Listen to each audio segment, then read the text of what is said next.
All right, let's dive right in. Today, we're going to talk about the original foundational brain of AI, something called the Multi-Layer Perceptron, or MLP for short. Now, I know it sounds super technical, but stick with me. We're going to break down how this vanilla brain works, and you'll see why it's the absolute key to understanding so much of modern artificial intelligence. So that brings us to a kind of weird question, right? What on earth does vanilla ice cream have to do with AI? It seems random, but believe it or not, this quirky little connection is actually the perfect way to understand how this whole thing works. Okay, to make this a little less abstract, just imagine this for a second. A robot that can perfectly fold your laundry. I mean, all of it. The t-shirts, the socks, the towels. That's not just sci-fi. It's exactly the kind of complex problem that the multi-layer perceptron is designed to solve. It's the brain that can learn to tell a shirt from a sock just by looking at it. But, before we can build a whole brain, we have to start way smaller. We have to start with a single brain cell. And in the world of AI, that single fundamental building block is called the perceptron. So what is a perceptron? Well, the best way to think about it is like a very simple puppy you're trying to train. It takes in some information, maybe the shape of a toy or its color, and then it makes a super simple decision. To bark or not to bark. That's it. It's a basic yes or no machine. In tech speak, we'd call it a binary classifier. So how does it actually make that call? Well, it looks at the inputs, the information it gets. But here's the thing. It doesn't treat them all equally. It uses things called weights to decide how important each piece of info is.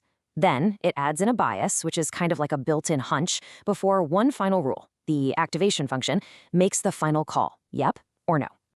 So you see, the process is really just a straight line. It gets information, it weighs how important that information is, and then it makes a decision.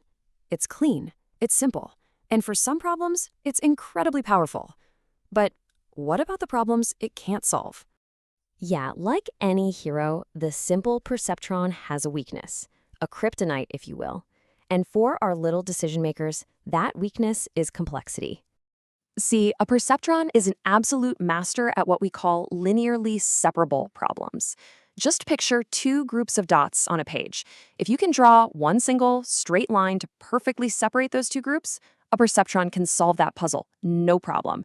A simple logic gate, like an OR gate, easy peasy. But here's the kryptonite. Look at a pattern like this. You can't draw one single straight line to separate the red squares from the blue circles. It's impossible. The pattern is just too complex. And this is exactly where our simple perceptron completely breaks down. It gets totally confused. Which, of course, leads us to the big question. If one of our building blocks isn't strong enough for the job, what do we do? Do we just scrap it and try to find some brand new complicated tool? Well, the answer is actually way more elegant than that. And that elegant solution is the multi-layer perceptron. See, instead of inventing something totally new, we just take the simple tool we already have and we stack them. We put them in layers. It is literally like making a layer cake. You don't need a new exotic ingredient for a more complex cake. You just stack the simple layers you already know how to make. Each layer of these simple decision makers does its job and then passes its results to the next layer. This allows the whole system to understand patterns that are way, way more complex. So the difference is actually pretty clear. A simple perceptron, it has one layer, and it's great for simple linear problems.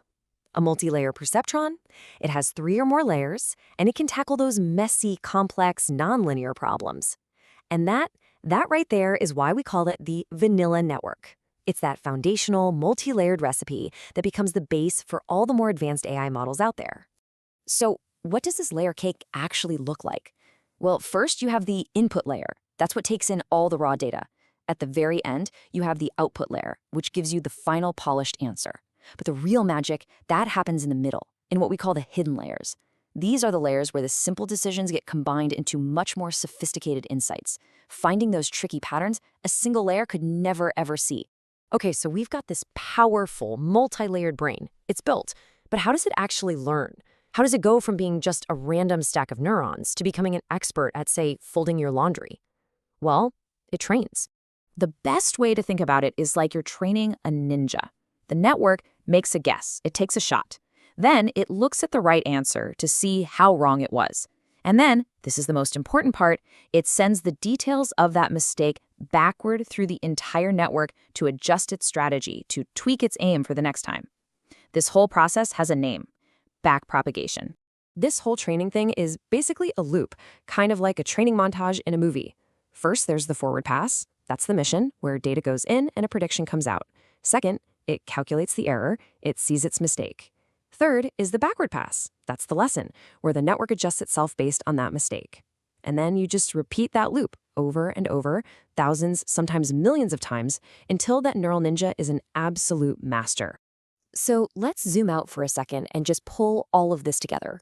We started with this one super simple decision maker, and by stacking them, we ended up with this complex pattern-finding brain. So what's the big takeaway here? It's this right here. The real intelligence of a network like this isn't in any one magic neuron. It's what we call an emergent property.